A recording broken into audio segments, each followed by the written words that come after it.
Howdy, welcome to chapter 13 of our weekly chit chats. Now, I just want to thank everybody for tuning into this. Although I noticed that the viewership is going down. Does this mean I'm not going to be put up for an Academy Award this year or an Emmy? Thought I'd mention that to you. You know, Bishop Fulton Sheen won one, so I just thought, just passing the idea to you, okay? Now, this week I have not received any jokes, but I want to share something with you that's kind of funny. I hope you find it funny too. As many of you know, we have an alarm system on all of our buildings, including the ad building. And so this past Saturday, for the third time, maybe the fourth, I was in there working. And one of my staff people were working to and their side. And lo and behold, I left the door of my office open, I left my light on, and I left my little green jacket on the door handle so everybody would know I'm in. Because this is the third time this happened. Well, guess what? They went out and didn't check. They turned on the alarm. I was in the bathroom that's right off of my office. So, I got up, I was finished, washed my hands, 20 seconds, got to do that. Opened the bathroom door and set off the alarm. This is the third time this has happened. Thought I'd mention that to you.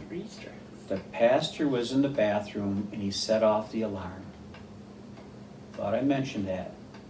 So I had to call the alarm company. I called them.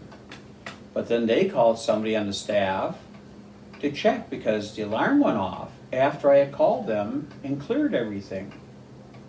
What also happens when they do that, they also allow the sheriffs to know that.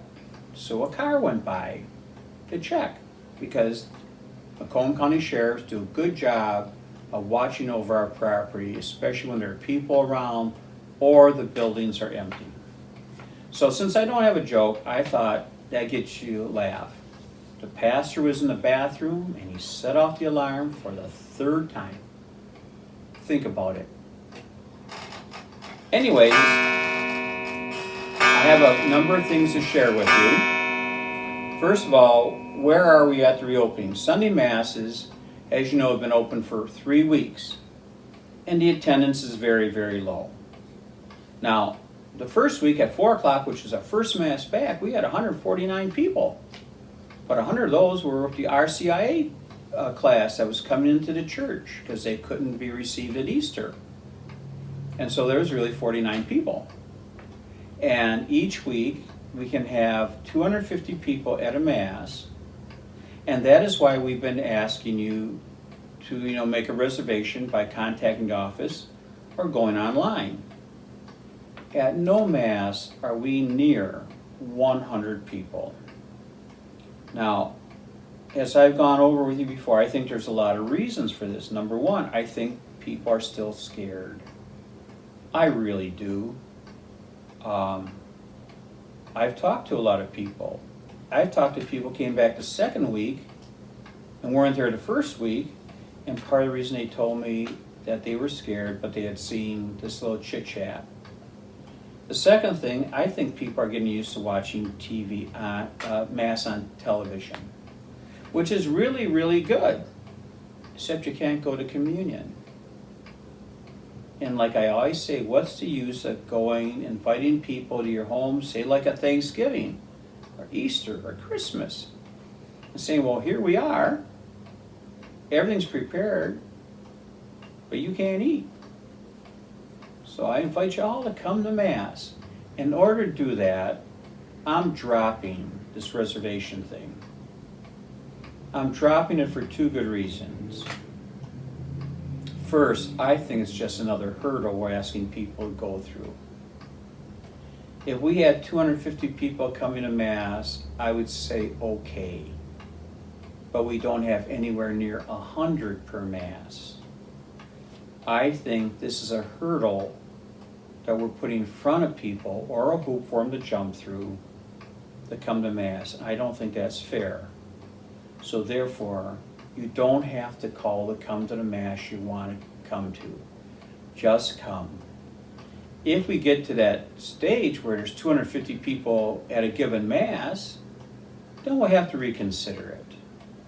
Now, you might ask, why can't we go up to 50% of our church capacity?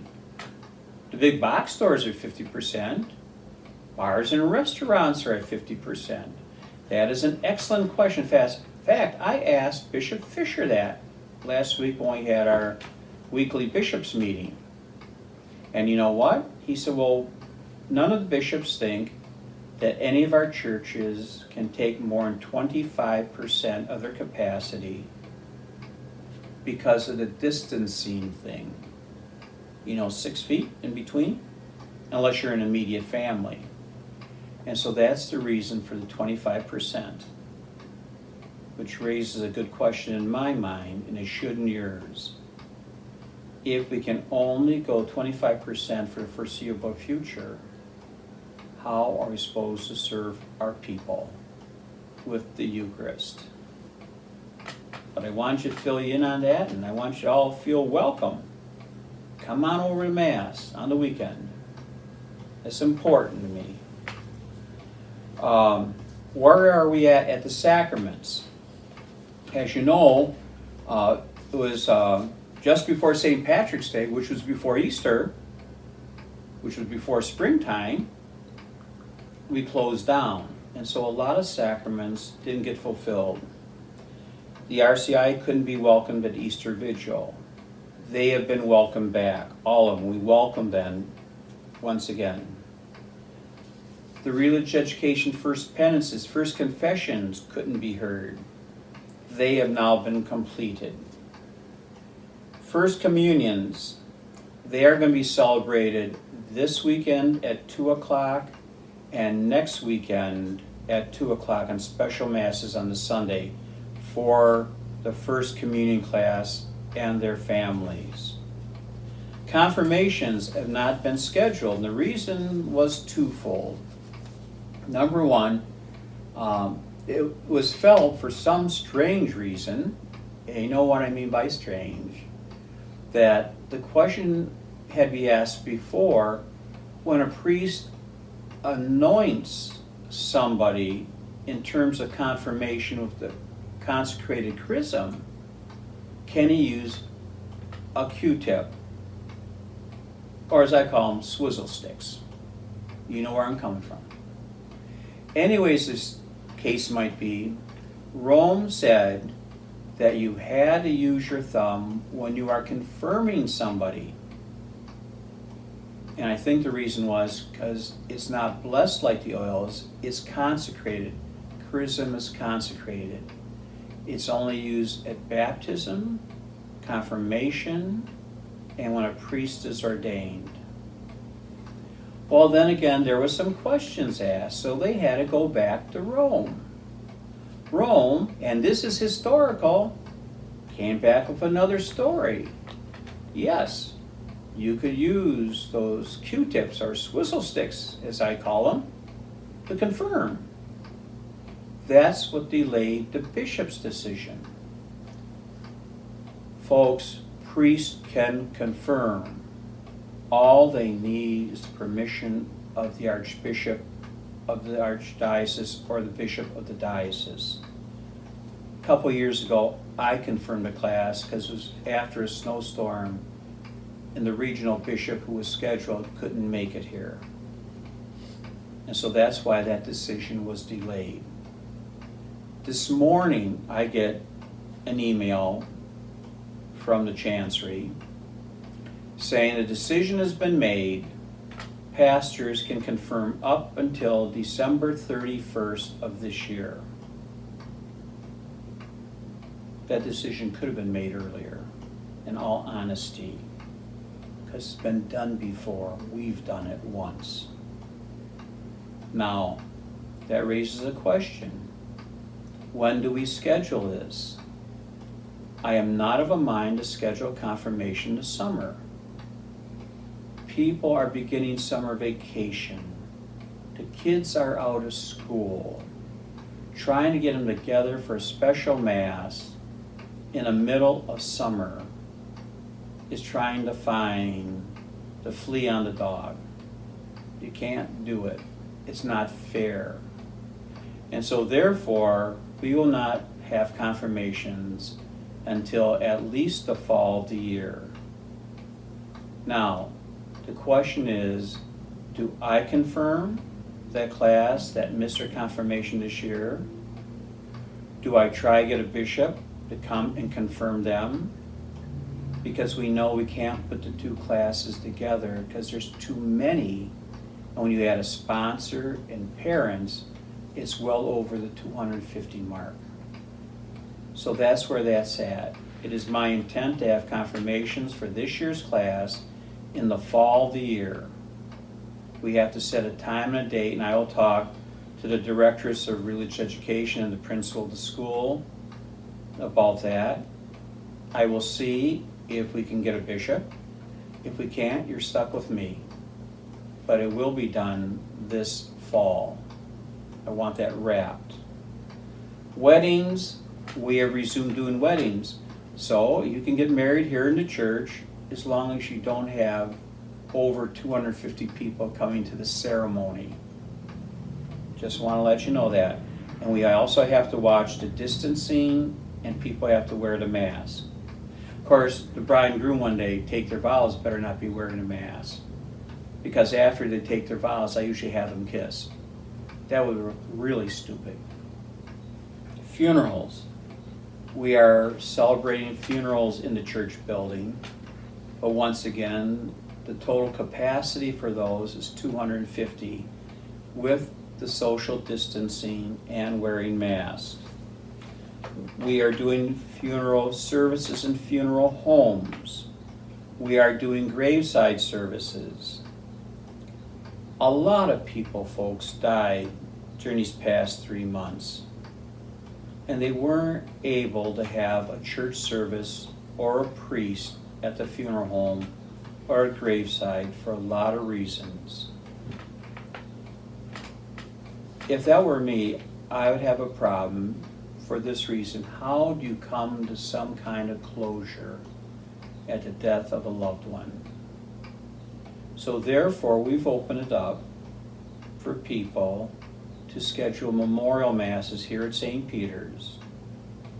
And right now, having done a number of funerals and memorial masses within the last 2 weeks, we still have 14 funeral and memorial masses scheduled in the upcoming weeks. That's why the numbers, a lot of them are memorial masses for people who have died, have been cremated, and or already buried. But to bring closure to our people, that's why we're allowing that. I know many priests are not. Baptisms, we're adding extra dates for baptisms. Once again, we couldn't baptize because the church was closed. And so we have a lot of infants and some young people who haven't been baptized. And so we are adding additional dates on Sunday afternoon. And we have changed the baptism time from 1 o'clock to 1:30. So we can get everybody from the 12 o'clock Mass out before people come in for the 1:30 baptisms. Appointments, I'm taking appointments again. And remember, appointments here go from 1 o'clock, the last appointment's 4 o'clock, so the office can close at 5 o'clock. The office hours, which were from 1 o'clock, or I take that back, 9 o'clock to 3 o'clock, starting Monday will be 9 o'clock to 5 o'clock, with 1 hour off for lunch from 12 to 1. Once again, I want to mention to you the finances. I've been going over that budget backwards, forwards, sideways, and still comes out a proposed budget of $339,000 deficit for next year. Now, I want to thank everybody for supporting church. I know where that deficit we have to write it into, because that's what our deficit would have been this year. I think we're going to get through this year, and our fiscal year ends June 30th. That's a church's fiscal year. I think we'll get through because we took that loan from the government. which is forgivable as long as we use it for what it's supposed to be used for. We've done that. But for next year, like I say, it's $339,000. But I have a lot of faith in this family. We're looking at what we're taking in now. The fiscal year starts July 1st to go to June 30th. We lost 3 months' income basically. We are down a third every week in that time period. That's where this deficit is going to come from, and we had to write that into this budget based on what the past year was. But I think we're going to come through because it's going to be a full year, hopefully, without the church being closed, although we can only have 250 people, because the people here have been exceptionally generous and gracious in supporting us. That's why we can pay our bills. I also want to bring to your attention the building fund envelopes. While that campaign to pay the $4 million project is over with and it's completed and everything's done and paid for, I'd ask you to remember the building fund envelope that comes, and it's for about once a month, to consider that. But I want to thank all of you for supporting this parish family. You going over and above, and we will make it. You have my word on it, okay? But it can only be done with you. Which leads me to the old famous joke. The old pastor got up in the pulpit and said, "My dear friends, ladies and gentlemen, my brothers and sisters, we have a lot of bills. And the good news is that we have money to pay for these. There's bad news. The money's all in your wallet, in your pocket." So I just thought I'd mention that to you. You know, I snuck in a little joke there. That's an old pastor's joke I learned a long time ago. But I have a lot of faith in this parish. We will make it together. I received one question through email this past week. Remember last week I asked for questions? And it had to do with all the protests regarding race relations and the issue, the sin of racism. And asked, is there any way, or how would I face that question with our parish family? You know, our parish is open, it's exceptionally friendly, and yet we live in an area where there's a certain amount of minority groups, and I don't mean just Afro-Americans. And I don't know why we don't have more Afro-Americans. I can give you a historical reason: the bigotry of the church, the bias of the church, much less society, and that's how the American Baptist Church started, which is primarily, especially in the South, Afro-American. Came from a time when the Christian churches, not just the Catholic Church, but Christian churches, would not accept people of color. So they formed their own church, the Baptist Church. How to handle that, I have to think about and pray about, because while it's visible sin, especially brought to light by George Floyd's murder, and a lot of racism that's gone on over the years, we have to face it, and we'll do so the best way we can as a loving, open family of faith. Which leads me to another thing, these protests. First of all, protests have been going on since the beginning of time. Remember, the Jewish people protested under the pharaohs. That's why you had Moses. They wanted their freedom. And Moses brought them to the promised land after 40 years in the desert. The French Revolution came about because of honest, true protests against the king and queen. And if you'd like to relive that in a musical setting, watch Les Miserables. It's a great, great play. and it catches a lot of the emotion and attention. You should watch it anyway. It's a classic, and it's got great music and great acting. The American Revolution was a protest. Remember all the tea that got dropped in the Boston Harbor? Remember the Minutemen? Remember the Revolutionary War? It all started with protest. We wanted to be free of England, and rightly so. Protest march are part of our history. That's why there's a First Amendment.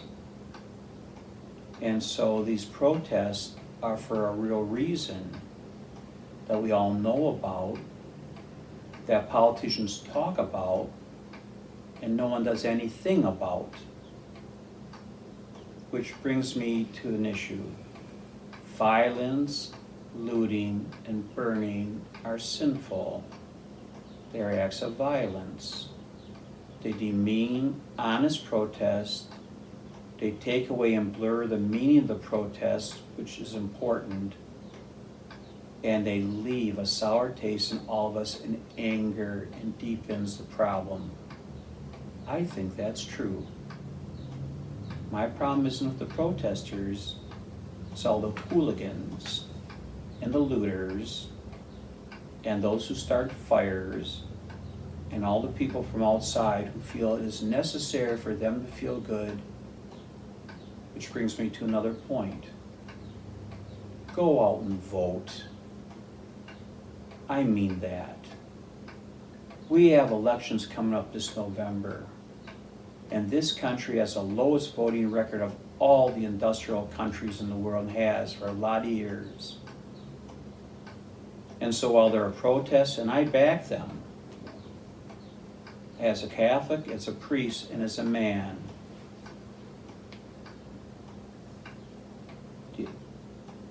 elections for the president, vice president, and all the people in Washington are important, but so are the elections for the governor, the mayors, the commissions, because things get done at the local level before they're ever thought of by Washington. So please vote.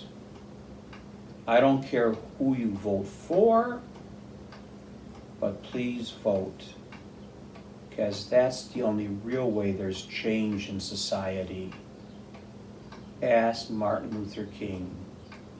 Ask those who marched in Selma. Ask everyone who's been part of a protest over something that was real and true and needed. So I'm still asking for questions. There's one last thing before we move to the prayer, and that is very simple. I think a lot of us suffer from a thing called depression. I think 12 weeks away from family, with the stay-at-home order, which was needed, the use of masks, the personal distancing has led a lot of people to depression. And I think a lot of people are having a hard way of coming out of the fog of depression at whatever level it is to return back to what they believe is normal, even if it is a new normal. I understand that. When we were off, I was sleeping 10 to 12 hours a day. And even when we came back that first weekend, the Sunday night before Memorial Day, I went to bed just before midnight, and I didn't wake up until 2:15 Memorial Day afternoon. That's 14 hours and 15 minutes straight through sleep. That tied my record. Because when I go on vacation, I always sleep for a minimum of 12 hours the first 3 nights. I went to my heart doctor because I had to go for my 6-month checkup, and I told him that. And he asked me what was my diagnosis. And I said, well, if people came to me with that, I'd say they were depressed. And he said, you were. Because you were away from what was normal, out of your normal pattern of life, and for you it was away from your family, your parish, and you couldn't do anything. And unfortunately, your identity is what you do, not just who you are.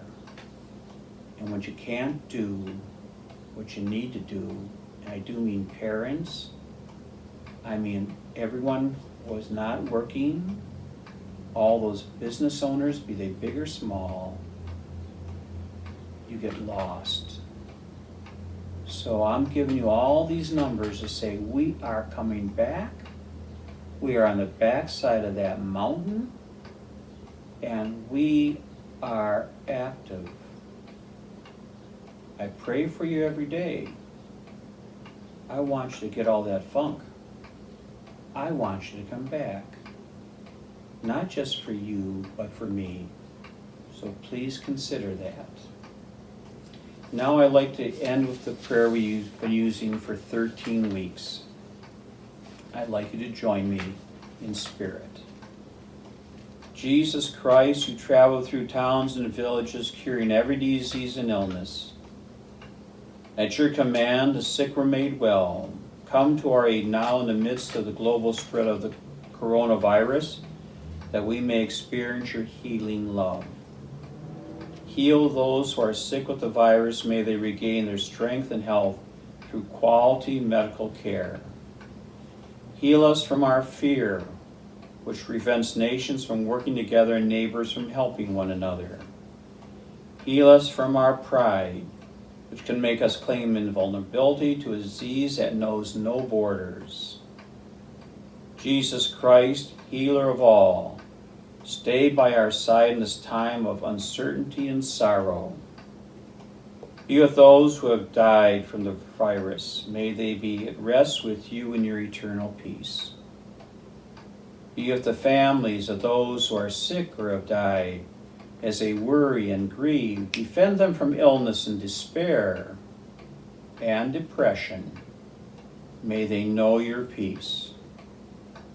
With the doctors, nurses, researchers, and all medical professionals who seek to heal and help those affected and put themselves at risk in the process, may they know your protection and peace.